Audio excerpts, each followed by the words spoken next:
Peran vital Maijen Sungkono dalam Battle of Surabaya dimainkan dari posisi Panglima Angkatan Pertahanan Surabaya. Dalam perang tersebut, Sungkono mengambil posisi sebagai komandan pertempuran. Medan perang ia jajaki dengan penuh hasrat perjuangan. Bukan cuma memberi komando atau perancang strategi yang ulung, Maijen Sungkono juga berhasil menempatkan diri sebagai inspirasi pertempuran. Di tengah pertempuran Surabaya, para pejuang bangsa, prajurit dan juga masyarakat sempat mengalami tekanan kala tentara sekutu mengultimatum Indonesia, khususnya Surabaya. Di tengah kondisi itu, Maijen Sungkono memutuskan naik mimbar dan dalam pidatonya Sungkono berseru di hadapan para pejuang bahwa ia akan melawan tentara sekutu meski sendirian. Pidato itulah yang menginspirasi semangat ribuan arek Surabaya dan prajurit yang tergabung dalam unit 66. Saudara-saudara, saya ingin mempertahankan kota Surabaya. Surabaya tidak bisa kita lepaskan dari bahaya ini. Kalau saudara-saudara mau meninggalkan kota, saya juga tidak menahan. Tapi, saya akan mempertahankan kota sendiri. Seruan Maijen Sungkono dalam pidatonya di atas. Pernah ditulis oleh Frank Palmos dalam Surabaya 1945, Sakral Tanahku 2016. Segala taktik perang dan kepemimpinan Maijen Sungkono berhasil menguatkan kembali barisan-barisan perjuangan yang sempat kendur. Barisan perjuangan itulah yang berhasil memukul mundur tentara sekutu yang sempat membombardir Surabaya dari berbagai lini.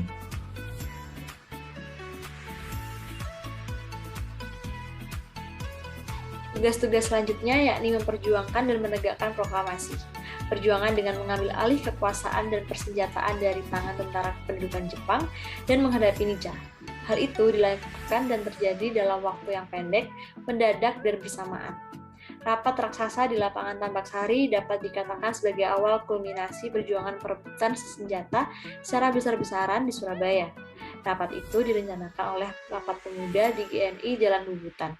Pertempuran Surabaya diawali dengan peristiwa usaha perebutan kekuasaan dan senjata dari tangan Jepang yang dimulai pada tanggal 2 September 1945. Sungkono sejak September 1945 memimpin perjuangan rakyat Surabaya menghadapi tentara Jepang dalam mengambil alih kekuasaan sekaligus ikut dalam melucuti senjata Jepang. Sebelumnya, Sungkono telah memerintahkan anggota BKR untuk memotong semua jalur komunikasi darat untuk mencegah Kem Petai meminta bantuan. Meski sebenarnya saat itu mungkin hanya markas Kem Petai yang masih mempunyai senjata. Sungkono terlibat dalam peristiwa pelucutan senjata di markas Kaigun, Jepang di Gubeng. Berikutnya adalah dampak dari aksi heroik yang dilakukan oleh Maijen Sungkono, di mana Sungkono itu bisa dikatakan mulai menonjol ketika menjadi komandan BKR kota, di mana beliau bertanggung jawab atas pertahanan dan keamanan seluruh kota. Dengan cara kota harus dipertahankan dari usaha pendudukan musuh. Perjuangan selanjutnya Sungkono ketika agresi militer 1 dan agresi militer 2. Agresi militer bertujuan untuk memperlemah kedudukan pemerintahan Indonesia. Bersamaan dengan Sungkono menjabat sebagai Ketua Gabungan Sungkono, Ketua Gabungan Komando Pertahanan Divisi 5, 6, 7 TRI Jawa Timur Sungkono menghadapi agresi militer Belanda 1 dalam mempertahankan Jawa Timur. Sungkono dalam menumpas pemberontakan PKI Madiun dan memulihkan keadaan Jawa Timur, maka tanggal 1 November 1948 ia dilantik sebagai Panglima Divisi 1 Brawijaya Jawa Timur. Sebagai Panglima Divisi 1 Jawa Timur, Sungkono dihadapkan pada front menghadapi Belanda dan front pengacau garis belakang. Pada tahun 1950, Sungkono dipindah tugas ke Jakarta, kemudian menjadi penasehat umum Menteri Pertahanan dengan pangkat Brigadir Jenderal. Tahun 1958, Sungkono diangkat menjadi Inspektur Jenderal PU Angkatan Darat dengan pangkat Mayor Jenderal TNI Angkatan Darat.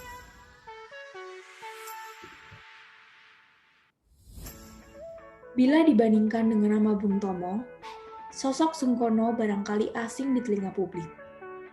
Mesin pencarian Google bahkan gagal menjumpai sosok kolonel berjasa tersebut di halaman utama.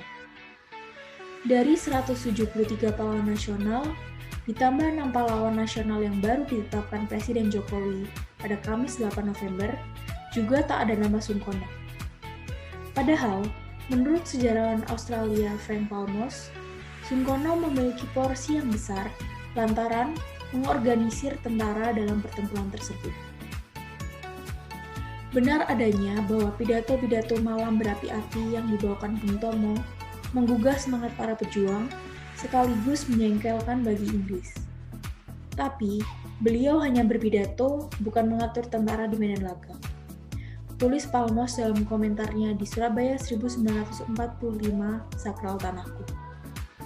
Kini, nama Sungkono benar-benar hilang dari kesadaran publik. Jejaknya luput dari 179 nama pahlawan yang telah ditetapkan. Meski demikian, namanya telah terpatri sebagai Jalan Maijen Sungkono. Jalan itu yang menjadi pembuka bagi siapapun yang ingin berkunjung ke Taman Makam Pahlawan 10 November.